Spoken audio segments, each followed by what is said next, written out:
আজই শেষ হচ্ছে ত্রয়োদশ সংসদ নির্বাচনে দলীয় ও স্বতন্ত্র প্রার্থীদের মনোনয়নপত্র সংগ্রহ ও জমা দেওয়ার সময় ৩০০ আসনের বিপরীতে ইতিমধ্যে ৩,১১৪টি মনোনয়নপত্র সংগ্রহ করেছেন প্রার্থীরা।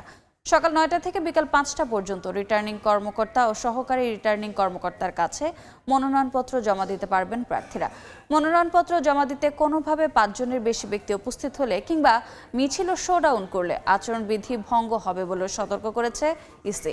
দলীয় প্রার্থীদের ক্ষেত্রে দলীয় প্রত্যয়নপত্র জমা দিতে হবে, আর স্বতন্ত্র প্রার্থীদের সংশ্লিষ্ট নির্বাচনী এলাকার ১% ভোটারের সমর্থন তালিকা অথবা সাবেক সংসদ সদস্য হতে হবে। এরপর ৩০ ডিসেম্বর থেকে ৪ জানুয়ারি পর্যন্ত চলবে যাচাই বাছাই।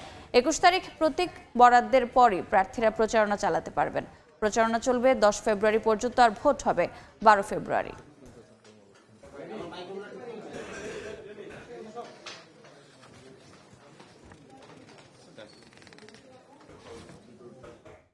এই মুহূর্তে আগারগাঁও নির্বাচনী প্রশিক্ষণ ভবন রিটার্নিং কর্মকর্তার কার্যালয়ে আছেন কাউসারা চৌধুরী কুমু। যাচ্ছি তার কাছে। কুমু,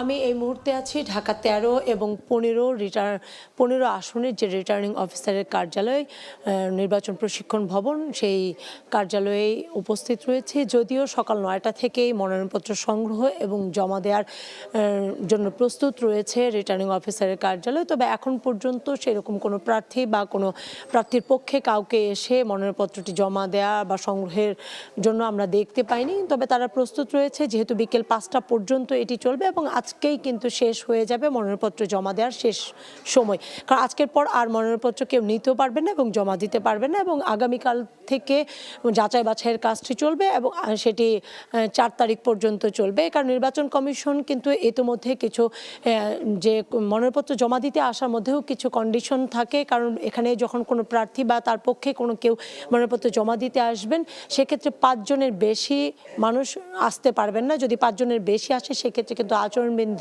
লঙ্ঘনের ঘটনা ঘটে এবং যে প্রার্থিতাও বাতিল হতে পারে, এই ধরনের বিধানও কিন্তু রয়েছে। তবে নির্বাচন কমিশন কী ধরনের পদক্ষেপ নেবে বা কী ধরনের পরিস্থিতি তৈরি হবে সেটার উপর নির্ভর করেই আসলে রিটার্নিং অফিসার সেই ধরনের পদক্ষেপগুলো নেবেন। আমরা অতীতে দেখেছি যে নানা রকম সতর্ক করেছে এবং মানে এই ধরনের নানা রকম পদক্ষেপের নিয়েছে, অথবা জরিমানা করারও বিধান রয়েছে।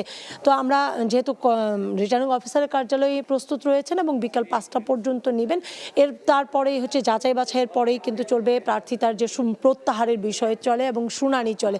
যদি যাচাই বাছাইয়ের পরে যদি কোনো প্রার্থী মনে করে থাকেন যে নির্বাচন কমিশন যে যাচাইটি করেছে সেখানে ভুল আছে, সেক্ষেত্রে তার আপিল করার সুযোগ রয়েছে সেই প্রার্থীর, এবং আপিল করবে। আমরা এখানে যতটুকু দেখতে পেলাম যে এই ২ আসনে প্রায় ৩০ জনের মতো ৩০টি মনোনয়নপত্র সংগ্রহ করেছে ইতিমধ্যে, এবং তার মধ্যে ৩টি মাত্র জমা পড়েছে ২টি আসনের মধ্যে, এবং এই ৩০টি মনোনয়নপত্র সংগ্রহের মধ্যে মাত্র 5টি স্বতন্ত্র রয়েছে, আর বাকিগুলো বিভিন্ন রাজনৈতিক দলের প্রার্থীরা নিয়েছেন। এবং এই 2টি আসনের মধ্যে আমরা যদি দেখতে পাই যে ঢাকা 15 থেকে নিয়েছেন জামায়াতের আমির ডাক্তার শফিকুর রহমান, এবং এর বাইরে কিন্তু তেমন কোনো প্রার্থী দেখি না। এবং ঢাকা 13 থেকে রয়েছেন মামুনুল হক, এবং তারা হয়তো আজকের মধ্যে যে কোনো একটি সময় এসে তাদের মনোনয়নপত্রটি জমা দিবেন।